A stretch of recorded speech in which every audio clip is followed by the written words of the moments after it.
అండి ఈరోజు మనం మట్టి పాత్రలో వెజిటేబుల్ పులావ్ చేసుకుందాము। ముందుగా మిక్సీ జార్ తీసుకొని అందులో కొత్తిమీర, పుదీనా, పచ్చిమిర్చి, అల్లం ముక్కలు, టమాటో ముక్కలు, వెల్లుల్లి రెబ్బలు వేసుకొని మిక్సీ పట్టుకోవాలి। తర్వాత మట్టి పాత్ర పెట్టుకొని 1 స్పూన్ ఆయిల్, 1 స్పూన్ నెయ్యి వేసుకొని బిర్యానీ దినుసులన్నీ వేసుకోవాలండి।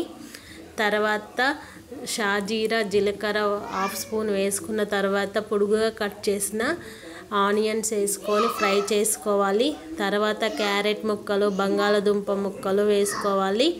తర్వాత 1/2 కప్పు పాలకూర కూడా వేసుకొని ఫ్రై చేసుకున్న తర్వాత ముందుగా ఉడికించి పెట్టుకున్న గ్రీన్ పీస్ బఠానీ, ఉడికించి పెట్టుకున్న మిల్ మేకర్స్, తర్వాత మిక్సీ పట్టుకున్న పేస్ట్ వేసి బాగా కలిపి ఉప్పు కూడా వేసుకోవాలండి ఇప్పుడే।